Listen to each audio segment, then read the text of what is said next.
Bismillahirrahmanirrahim. Assalamualaikum warahmatullahi wabarakatuh. Alhamdulillahirabbil alamin. Segala puji hanya milik Allah Subhanahu wa taala yang Maha menyaksikan. Tidak ada satupun yang luput dari penglihatannya, yang Maha mendengar. Tidak ada satu perkataan pun yang luput dari pendengarannya, yang Maha mengetahui segala-galanya, tidak ada yang tersembunyi, dan dialah Allah yang menguasai segala-galanya dengan sempurna. Tidak ada satu pun yang bisa terjadi tanpa izinnya, baik nikmat maupun musibah. Allahumma sholli ala Sayyidina Muhammad wa ala alihi wa ashabihi ajma'in. Hidup di dunia hanya sekali dan sebentar. Hidup di dunia bukan keinginan kita. Kita tidak pesan untuk jadi manusia. Kita tidak pesan untuk hidup di dunia ini.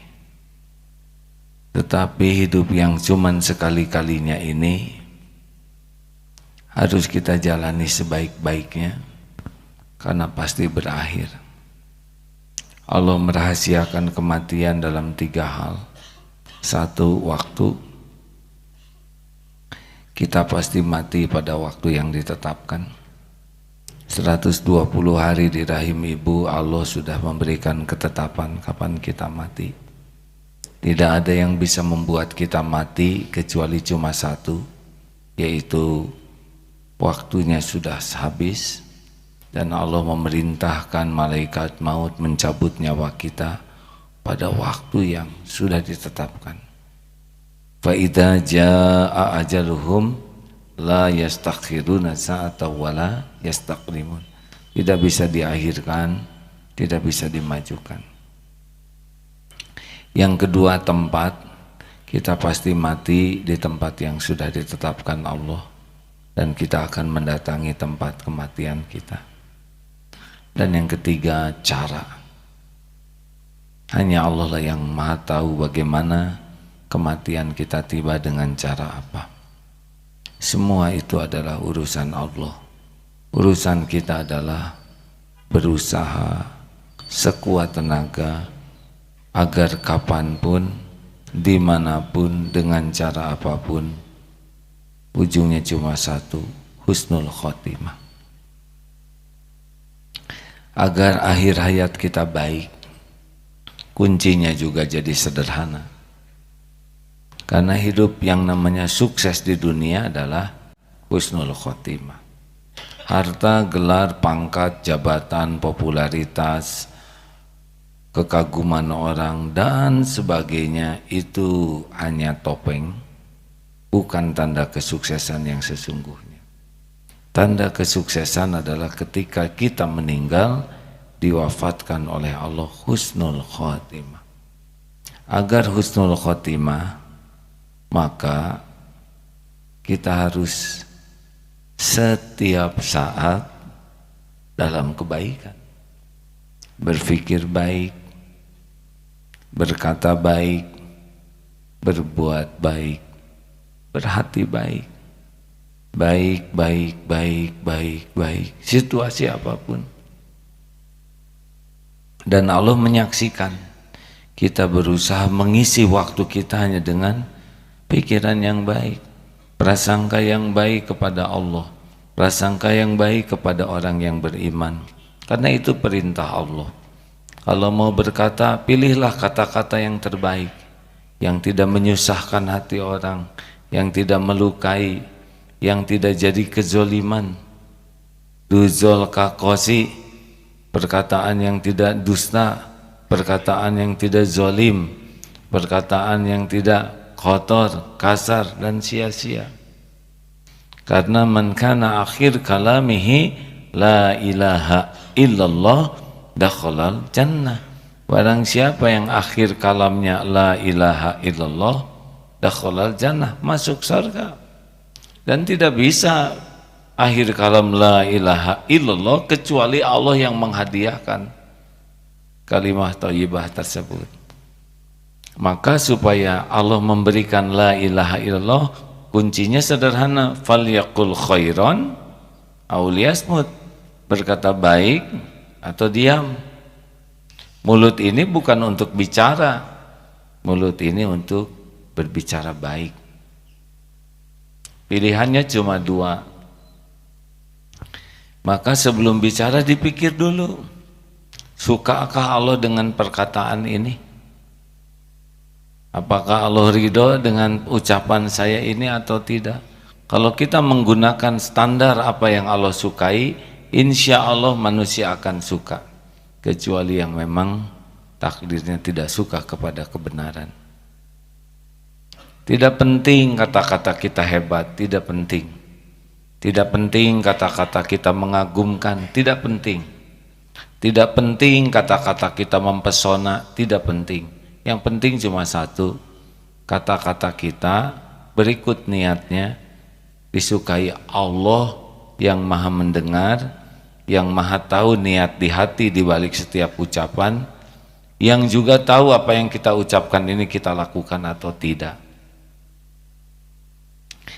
Maka tidak penting jago bicara tuh, yang penting bisa bicara benar, baik, dengan niat yang benar, perkataan yang benar, dan sikap yang benar. Mulut, hati, sikap sama cukup. Orang mau percaya mau tidak percaya itu bukan urusan terpenting bagi kita. Orang mau kagum atau tidak itu juga bukan masalah kita, bukan wilayah kita. Wilayah kita adalah berkata baik, prasangka juga baik. Kita harus cari 1001 alasan untuk berbaik sangka kepada orang yang beriman. Kalau ada orang beriman bicara, kita percaya. Cari alasan untuk mempercayainya. Kalau kita tidak menemukan alasan itu, maka yakinilah bahwa orang itu berbuat, berkata gitu pasti ada niatnya yang baik. Bagaimana kalau ternyata sesudah berbaik sangka orang itu niatnya jelek kepada kita? Allah akan melindungi kita karena kita sudah patuh kepada yang Allah sukai. Ihfazillah yahfazka, jagalah Allah, Allah akan menjagamu. Perintah Allah kita berbaik sangka dan kita melakukannya, padahal orang yang kita baik sangka itu akan berbuat jelek ke kita. Allah maha tahu, Allah pelindung kita. Tidak mungkin kita patuh kepadanya lalu dia tidak menjaga kita, tidak mungkin. Seperti sholat tepat pada waktu, toko tutup, ada yang berkata kalau toko tutup nanti rezeki berkurang, tidak mungkin. Allah yang menyuruh sholat tepat waktu, Allah yang membagi rezeki, masa Allah mengurangi rezeki karena patuh kepada perintahnya? Oh, saya tidak mau pacaran, kalau gitu tidak pacaran tidak akan dapat jodoh. Lah, yang nyuruh jangan pacaran adalah Allah, yang ngatur jodoh adalah Allah. Bagaimana mungkin patuh kepadanya kemudian Allah yang memberikan malah mengingkarinya? Mustahil. Oleh karena itulah hadirin, kalau kita ingin husnul khotimah, teruslah berpikir baik. Setiap kejadian bagi orang yang beriman itu baik. Ajaban li amril mu'min inna amrohu kullahu khair. Sungguh menajubkan urusan orang yang beriman, semuanya baik. Walaysa dzalik li ahadin illa lil mu'min, dan tidak ada yang demikian itu kecuali orang yang beriman. Idza asabatu sarra'u syakara, ketika dia diberi karunia dia bersyukur, fakana khairullah. Wa idza asabatu darra'u sabara, fakana khairullah, ketika ditimpa ujian sabar, dan itu pun baik baginya. Maka berbaik sangkalah, berpikirlah baik untuk selalu syukur dan sabar. Berbuatlah yang baik-baik saja. Orang pelit kepada kita itu urusan dia, kita tetap baik. Dia tidak berterima kasih, itu urusan dia, kita tetap berbuat baik. Jangan mau diatur dan dipenjara oleh keburukan orang lain. Kalau orang berbuat buruk kita berbuat buruk, orang menghina kita menghina, orang membeberkan aib kita beberkan aib, dia mencemooh kita cemooh, Lalu buat apa? Kita belajar agama banyak, kita sekolah tinggi-tinggi, kalau bisanya cuma meniru keburukan orang lain. Orang berbuat jelek kepada kita adalah ujian dari Allah. Apakah kita konsisten menjadi orang yang berbuat baik? Idfa billati hiya ahsan, tolak keburukan dengan cara yang lebih baik. Baik enak hadirin, berpikir baik itu enak, berkata baik juga enak, menjaga mata dari yang haram itu enak, berprasangka baik kepada orang tua, kepada ulama, kepada orang beriman, rasakan nyaman hadirin, daripada orang yang sibuk berburuk sangka, capek hidup ini dan tidak menyelesaikan masalah. Perkataan akzabul hadits, sedusta-dusta perkataan adalah buruk sangka. Kalau buruk sangka ini kalau benar, perkataan buruk sangka, maka tidak ada pahalanya. Kalau salah jadi dosa. Juga kalau berbuat baik saja, berhati juga baik, baik saja hadirin. Walaupun orang tidak berbuat baik tidak apa-apa. Urusan kita adalah kita ingin mati kita husnul khotimah. Maka jangan diatur oleh perilaku buruk orang lain sehingga kita berperilaku buruk. Tetap saja pilihan kita adalah hidup di dunia ini, kapanpun kita mati ingin husnul khotimah, supaya mulut ini bisa mengucapkan la ilaha illallah pada akhir hayat. Jangan bicara yang jelek, jangan gibah, jangan fitnah, jangan berkata yang tidak ada manfaatnya. Sebaiknya zikir saja, istighfar, la ilaha illallah, tahlil, tahmid, tasbih, sholawat, doa, murojaah Quran, terus isi. Saum bicara kecuali yakin manfaat baru bicara.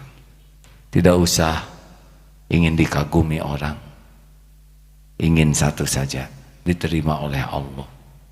Tidak ada apa-apanya kekaguman orang ke kita. Tidak usah cari kedudukan di hati orang. Carilah kedudukan di sisi Allah, pencipta, pemilik segala-galanya. Hadirin sekalian, mudah-mudahan kalau kita berusaha ingin husnul khotimah dan kita tidak tahu kapan malaikat maut datang, berusahalah baik setiap waktu. Syukur kalau bisa jaga wudhu sehingga dicabut nyawa dalam keadaan suci. Syukur kalau senantiasa zikir bahkan menjelang tidur, karena orang yang tidur dalam keadaan zikir sepanjang tidur dianggap berzikir. Jangan tinggalkan sholat berjamaah, isya berjamaah separuh malam dianggap sholat terus menerus. Subuh berjamaah pahalanya sepanjang malam dianggap sholat terus menerus. Siapa tahu kita mati sedang pada malam hari. Kalau kita biasa berjamaah, mudah-mudahan kematian kita seperti matinya orang dalam keadaan sholat. Hadirin sekalian, ingat mati dan mempersiapkan kehidupan sesudah mati adalah ciri akyas orang yang cerdas. Orang yang jarang ingat kematian dan orang tidak mempersiapkan diri akan kehidupan sesudah mati, nauzubillah, itulah ciri orang yang tidak cerdas.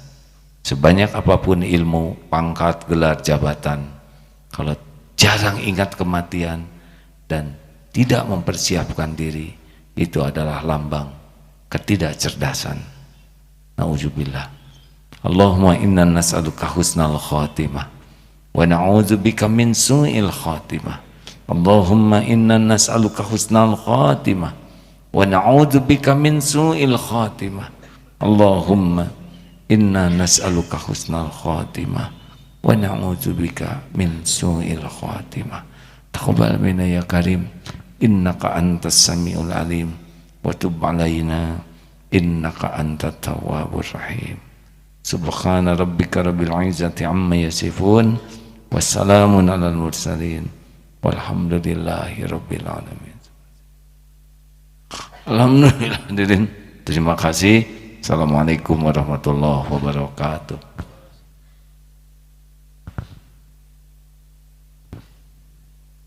Ada anak saya tidak, kalau ada ke mihrab.